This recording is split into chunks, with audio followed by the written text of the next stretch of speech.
Good morning or good afternoon, depending on which time zone you're in. I'm Dan Schmidt, editor of Deer and Deer Hunting, and welcome to our free webinar. With me today is publisher Brad Rucks. Hi, Dan. Thanks for being here, Brad. Today, Brad and I are going to talk about something that we're all been thinking about. It's getting to be almost June, and we're thinking about deer season. We're thinking about bow hunting, and when we think about bow hunting, we often think about the hunt that's coming up, but what we really need to be thinking about is our preparations for the hunt. So today we're going to give you an off-season tactics to-do list. It's a 5-point list that Brad and I are going to go over, and we're going to talk about things like food plots, scouting, equipment and shooting skills, tree stands and tree stand placement, and hunting land access. Brad, food plots is your expertise, and why don't you tell us what you're thinking about right now when you're talking about food plots? You know, for food plots, for me, I'm really in an agricultural area, and I have a lot of cash croppers around us. Therefore, I'm really monitoring what those guys are planting. If they're planting soybeans around that property in one area, I'm probably also going to try to plant an early season food plot. What I want to do is try to catch those deer as they're going to the bean plot to feed. I want them to stop in my food plots on the way there. So I already know the deer are going to go to that big destination area of the soybean field, and I want to try to capture them. Now, if it's corn, I'm going to probably focus on late season food plots, more of the brassicas and the rapes. I don't have to plant that right now, but I want to get those areas ready. Here in Wisconsin, you got to plant a lot earlier than what those fall blends normally say. You know, for me, for my fall blends, I'm going to plant that stuff in the middle of August. For the perennials, I like to have all that stuff in, this time of year right now. By June 1st, I'd like to have it in. The other thing is all my established plots that you have, all your former perennials, which is your clover, your alfalfa, I want to fertilize. I also want to spray any kind of weed control, if it's broadleaves, if it's grasses. I want my food plots in perfect shape by the time September 1st rolls around. Hey, Brad, let me ask you a question there, because we get to ask this a lot. Guys will test their soil, and then they realize that they're probably going to have to add some lime. Can you add that lime before you plant or when you plant? Yeah, it's actually best if you do it before you plant, because you can work it right into the soil. Lime has to have contact with the soil to become effective, to turn it neutral. That's what you want, is a neutral soil.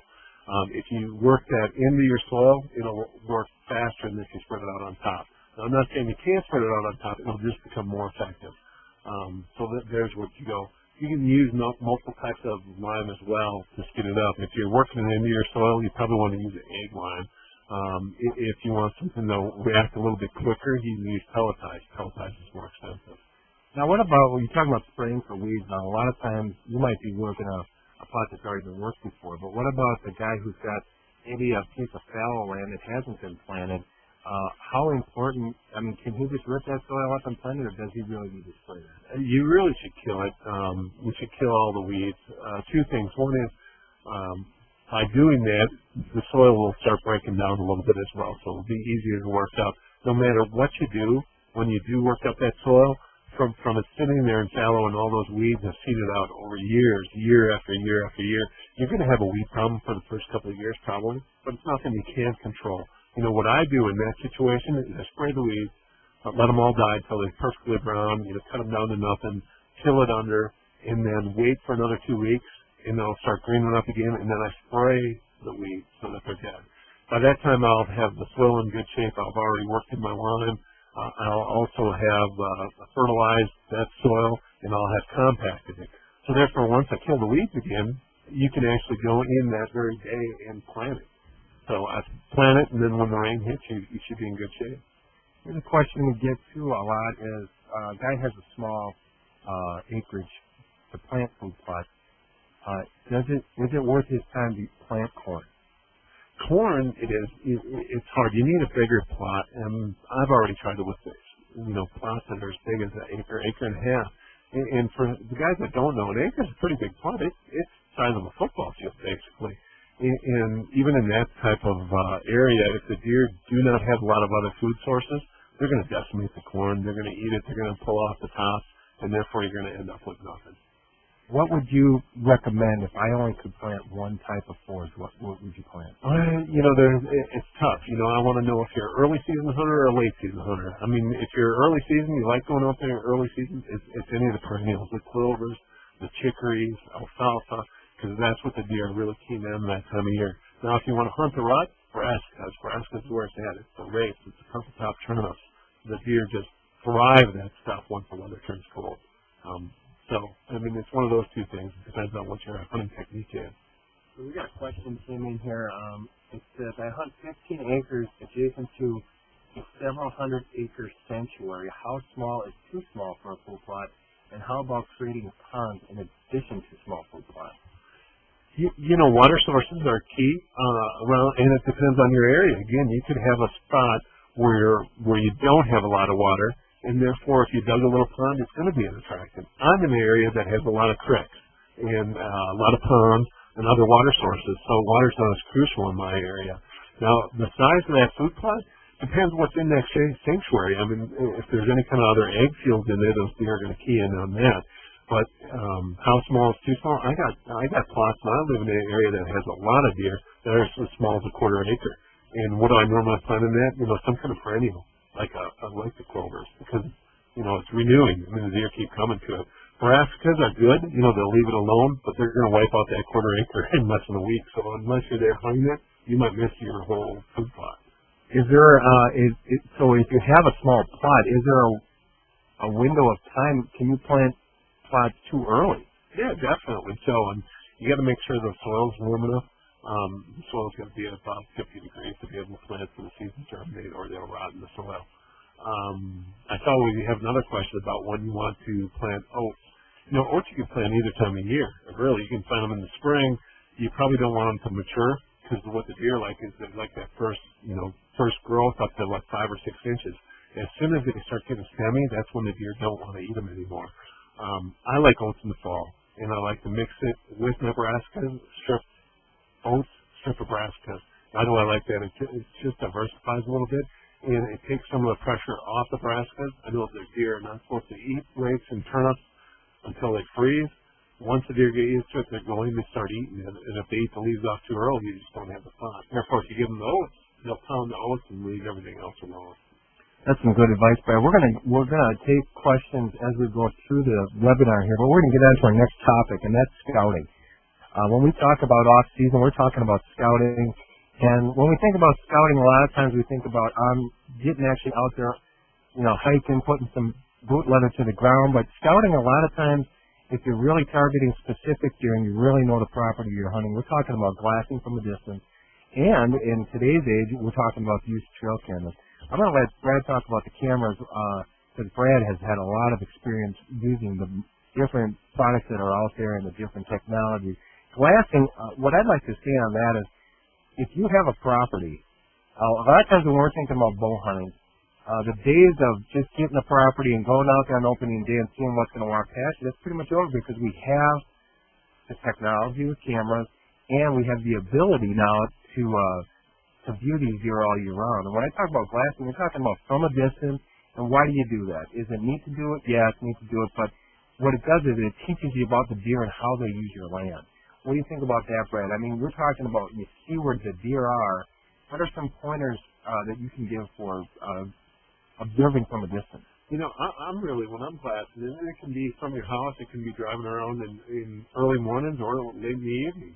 I'm looking for specific deer that I probably know were on my property last year. Because these bachelor groups sometimes will move away up to 3 miles. But say if I recognize a deer, and you know, we name our deer, and I know it sounds crazy, but a lot of hunters do. Just pretend I saw the sticker buck, you know, and he's got a couple stickers off his main beam, and I recognize that deer. And from last year hunting, and from trail cameras, and even from observation on the tree stands, I know where that deer hangs out. I'm going to hang for that deer then. I'm going to say, hey, he's still around. He's going to come back into his core area. This is where he's going to be come September, come October, and that's where I'm going to get ready. And that's why I like to glass. I mean, glassing, it's fun in that you see a lot of deer. You'll see big bachelor groups. Some of those deer are never going to be on your property. You could try to get permission to hunt in that area or not. I really enjoy scouting with game cameras. And I do some different things with the game cameras. But hang on, we got a question. The question here we have is, how close can you expect to get to a mature buck with a vehicle, observing him before you start to affect his travel patterns? I'll take the first part of this question, Brad, because it's a good question. Some of the things that we've printed in the magazine, it's through scientific research, is you really cannot run a mature buck out of his core area. But one thing Brad pointed out, in the summertime, you'll see a bachelor group of bucks, and those deer are going to be hard to hunt. You can get them early season. When you talk about early season, here in the upper Midwest, we have bow seasons that come in September. In some areas, they come in even earlier than that. Now, if you can target a deer that early, I won't worry about spooking him so much as I would worry about trying to pinpoint him through observations and get a drop on him before those bachelor groups start breaking up, which usually is right around, you start getting into archery season. Exactly. From my experience, the deer in the summer are kind of carefree. I mean, you can stop on the road and sit there and watch them, and they'll just sit there eating the beans or whatever they're eating and look at you. And granted, it depends on the area. If there's a lot of people that start going around and that are doing the same thing as you, you're not going to see those deer until after night. Here in Wisconsin, we do have the luxury of shining, and that's another method of scouting. I mean, you can go in at night, shine, even late, 2 in the morning, 3 in the morning. A lot of times those big deer are right on the edge. And again, I'm just looking to see what deer made it through the season. Now, as it comes closer to our bow season, say late August, now I'm looking for deer that I can hunt. Because if they're still late August in that same area, it's probably a deer that you can harvest early in the bow season, that September 15th bow season that we have. Some good points there too, Brad. And one thing I think we should bring up is, can you spook a deer through observing him through vehicles? Yeah, you can spook him. Are you going to run him out of his core area? No. One thing we know through research is that you can alter a deer's home range by repeated visits into his core area, and that's where cameras come involved. Yeah, exactly. And when I'm talking about cameras, I'm not getting into the bedding area. I use a couple different types of cameras. One is the wildlife eye. And what do I do with the wildlife eye? For those of you that are not familiar with it, it's a video camera. I don't use the sensor as far as it pops on and takes video when the deer is there. I time it specifically to go on during a time in the afternoon when I think the deer are coming into the food plot. And what am I doing with that? I'm actually trying to look at when and where the deer is coming into that food plot. And first off, if I don't have any mature deer, I'm moving on to the next food plot. If I don't have any mature deer there, I keep moving it until I find them. But once I find them, then I'm looking at where they're entering that food plot. And now I'm trying to look at my aerial map saying, here's where he's coming in. He's probably better than this area. And, that's how I plan my hunting strategy. The next camera is, once I know where he's coming in that spot, I'll go in there with 3 different trail cameras and hit the main trails that are coming in from that area. And again, I'm just trying to fine-tune exactly where those deer are bedded. So normally they're not that far from the food plot. How often do you check your cameras, Brad, and what kind of procedure do you take when you go out to check your cameras? I treat it like I'm hunting. I wear my scent free clothes, and that I don't want to leave any human scent in the areas that those mature deer are visiting. Because again, you can alter that pattern. You probably won't bust them out of there, but I want to make sure that they're pretty much undisturbed. The other thing that you can do with, for cameras, great spots are mineral licks and the water sources. And believe it or not, I use mock scrapes. The deer will scrape that time of year, even when they're in velvet. I got great photos of deer in scrapes, working the licking branches as they're in velvet. And really, all I'm doing is trying to get them to go to a certain spot to really see the number of deer that I have there and the number of bucks that I have there and the caliber of bucks. Again, I'm just trying to find out what's on my land. That's a good point, because you talk about using mock scrapes, and people often think that's reserved for the rut, but mock scrape with a good licking branch, all of the deer are going to use it, does, fawns, and bucks, and they're going to use that throughout the season. So what you might actually create for yourself there is some pretty good tree stand hunting opportunities. Yeah. The one thing I want to warn people on as hunters, don't get discouraged if all you have on your property is does. Last year, Dan probably knows this, but I was coming in for one of my food plots, and I had over 1,400 photos, and it had nothing but does. I think I had 2 little bucks, 2 little year-and-a-half-old bucks. And when I hit October, it was like somebody flipped the switch. I was starting to get all the 3-year-olds were coming there. And I knew they were going to be there, because they always come there. But normally they're there a little bit early. But I stayed positive, and I knew they'd visit the area, and they ended up doing just that. Okay, let's keep moving on. Now, we're going to move on to our third point here, and it's about, we're talking about equipment. And this is the pre-season really needs to be focused on getting your equipment together, getting your equipment tuned and shooting with the confidence that you know you're going to need when it comes hunting season. When we talk about tuning your bow, an easy thing, now if you're not a tech guy, and Brad is, I'm not, I'll take my bow to our local pro shop guy. He will paper tune it for me. How important is it to have your bow paper tuned? It's crucial, because if you're shooting any kind of broadhead, even expandable, to some point will flame a little bit. But if you're shooting a fixed blade head and your bow's not tuned, they're definitely going to hit in a different spot than your field tips are. Personally, I don't even practice anymore field tips. I'm a broadhead shooter. When I tune my bow, and Dan's right, I'm a tech head, and I really get into it and make sure the peep's perfect and everything's perfect. But, I'll sight in with field tips a little bit, but then I'll switch to broadheads. And once I'm confident, once I have my pins all placed, I'll have the 20, 30, 40, 50. I normally do not shoot in any range inside of 40 yards. I'm shooting 50, 60, 70 yards. Not that I've ever killed a deer that far. I mean, I have no intentions of. Never would kill a deer no matter if it was 50 yards away and I had a good shot, I would not shoot. But if by doing that, it makes your form so much better that, by the time the season starts, and it's 30 yards away, I want to be able to hit quarter. And you can. I mean, if that quarter looks like it's the size of a paper plate at 30 yards, if you shoot those hits. It really does a lot for your confidence, and that's something I've learned from Brad is I'll practice 45, 50 yards in summer, and I've never taken a shot even close to being that far. But as Brad says, it will, when you shoot farther distances, it magnifies flaws in your shooting form, and you can correct those. Now, when you're shooting 45, 50 yards or even more, and you're shooting good groups, when you come in at 20, that's like a slam dunk. Absolutely. And, Dan, confidence is a big part of bow hunting. And if you know where that arrow's going to hit, you pick that spot. And when you pull that release trigger and hit that spot, I mean, that's all it's about right there. That's the biggest thing. And shooting broadheads, I agree with Brad. I shoot nothing but broadheads when I get into this time of year. I will shoot field points just to get myself on target. But then when I'm shooting broadheads, I'm not really even worried about shooting groups when I know my bow is sighted in, it's tuned, and it's shooting straight.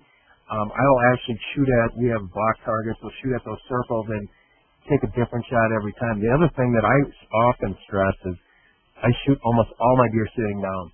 I'll be sitting in my tree stand when I shoot. I'm probably 95% or more. And if you're a guy like that, or even if you shoot 50-50, some sitting down, some standing up, the different trajectory on that arrow that you need to practice now before you get to the season, and shooting from an elevated distance. I totally agree, and I like one other part that you hit there, Dan. You always see people practicing from their yard, which is great, but they're on level ground. How many of them are shooting in a tree stand? I know you got a tree stand. I have a tree stand hunt that we specifically use for practicing. But again, you want to practice the same way that you're actually going to be hunting. If you're hunting out of a tree stand, let's shoot out of a tree stand. If you're sitting, shoot sitting. And if you do both, shoot both ways. It's just a big part of bow hunting. You deserve to do it, or hold the deer. We work that hard to get in front of these deer, especially when you're talking about deer are 3, 4, 5 years old. You owe it that much to the animal to be sure that you're shooting right and you're not just taking flyers at deer. So let's go on to our next topic. This is number 4, and we're talking about stands. We're talking about tree stands, and one tip that I will always say is have at least 3 stands ready for opening day of bow season. And why do I say that? Obviously because of the wind direction. Wind directions are usually predictable, but sometimes you'll get a weird day in there that you're just not going to be able to hunt a stand, and I will not hunt a stand unless the wind is perfect. So when I say have at least 3 stands hung, I'll go a step further and say 3 stands in addition to field edge stands and food plot stands. You might see a lot of deer on the edge of those food plots and fields when you're hunting early season, but a lot of times, especially if you have acorn drop, you need in-wood stands. So we're talking about inside corners and things like that. We just had a question come in here. Yeah, and the question is, how many stands or how many weeks do you hang the tree stands before opening day in your area? I have mine hung within 2 weeks I'll have my stands hung. So we're talking about the second week of June. I'm kind of a freak that way too. Our deer, and I've hunted the same spot on my own property for 30 years. So I kind of know the pattern of the deer. My early season stuff is already in, but as I'm scouting, if I know, if I'm watching a big group of deer, a bachelor group, and it's August 15th, and all of a sudden it's September 1st and they move, I'm moving with them. I'm hanging a tree stand. I'm going to find where they're going, and I'm going to hang that tree stand. The big thing is scent free. I mean, don't go in there after you've been working outside on your lawn all sweaty again. You want to go in there as scent free as possible. Spray down your tree stand. When you're hanging these things, Dan, I know you pull all yours in and put them in the garage. That's a great time to do the maintenance on them. Check the straps. And straps don't deteriorate like they used to, but you'll definitely get some dust and some stuff, and a lot of times they'll start to squeak. So powder silicone is what I use, and I make sure it's totally squeak-free. I mean, I want those tree stands perfect too. Yeah, that's one thing that I do is I will actually maintain those things in winter, so when it's time to hang them again, you're ready to go. But another point that I'll make is I've hunted a lot of public land in my life. And what I'll do is this time of year, obviously in Wisconsin we can't leave a stand in the woods overnight. So this time of year, if I'm hunting a spot, I will pick out my area and I'll prepare it so I can get in there with a climber or whatever and get that.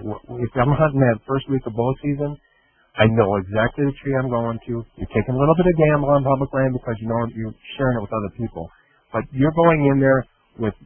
You know what you need to do. It's not like you're getting in there and saying, oh, I can't shoot behind me, I can't shoot to the side. It's all ready for you to go. So have those things prepped early.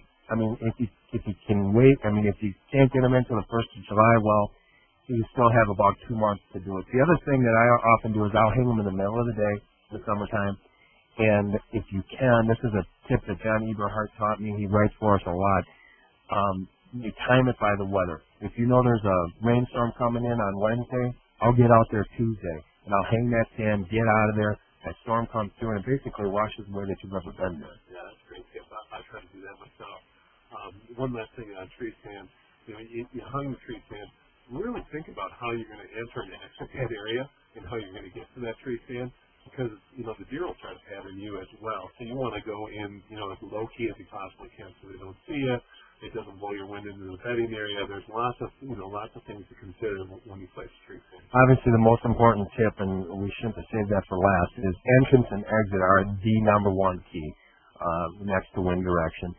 The other thing that you need to, when my success ratio skyrocketed, is when I basically went in there with a mission. I'm getting the stand hung, and I'm getting out of there, and I'm leaving it alone.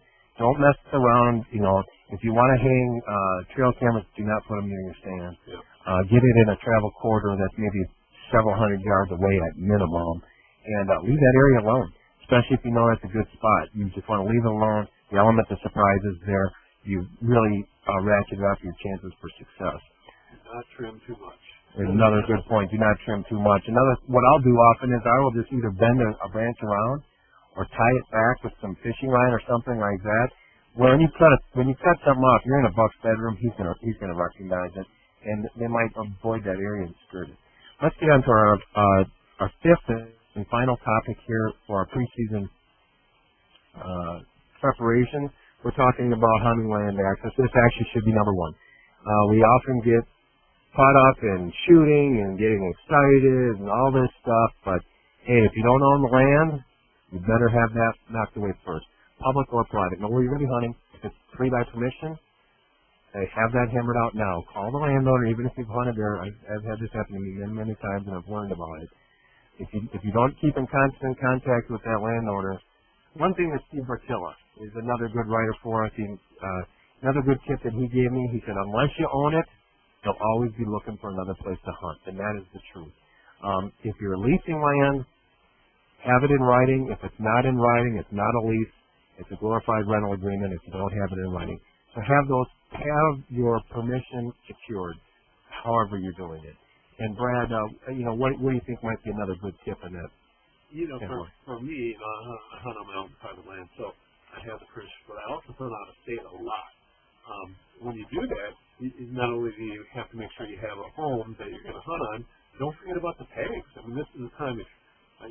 Iowa, you have to have it in by the end of May. Kansas, you have to have it in by the end of May. Illinois, July, you got to, June 1st of July. So you got to make sure if you are traveling out of state, you need to know when the tag application dates are and make sure you apply on time. I forgot last year. We're traveling. I missed Iowa. I would have drew a tag last year in Iowa. I missed the year hunting Iowa. That hurts deeply. So make sure you know what you're going to do. Good point. So that being said, if anybody has any questions, we're going to hang around here for a few minutes. I'd like to chime in with any questions you have. I'd like to again remind you this is a free webinar that we've been putting on. This is one in a series that we're going to be producing this year, and it's going to be on everything from deer hunting tactics to deer behavior. We got some exciting guests lined up. Charlie Alsheimer's going to be with us again. Matt Harper. We got just a real great lineup for everybody.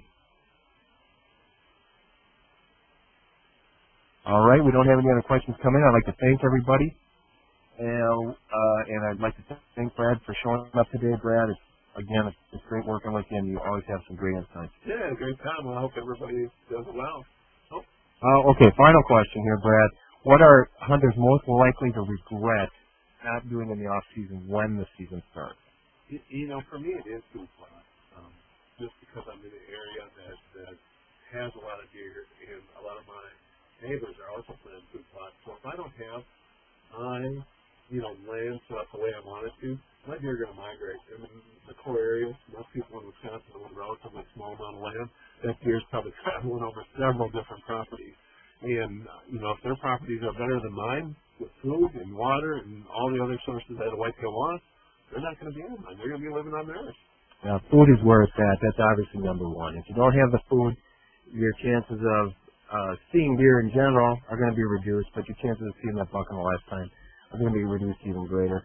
I would say my answer to this question, just to be a little bit different, you're going to regret it if you don't practice enough with your bow. It's happened to us, it's happened to me, and it'll happen to me again. The second you neglect your shooting practice is the time when you have that buck within range and you don't get the shot or you miss the shot. Final thing is to purchase these webinars, to view them, make sure to go to the website, deeranddeerhunting.com. I'd like to thank everybody for joining us today. Again, Brad, thanks a lot. Yep. Good luck, everyone.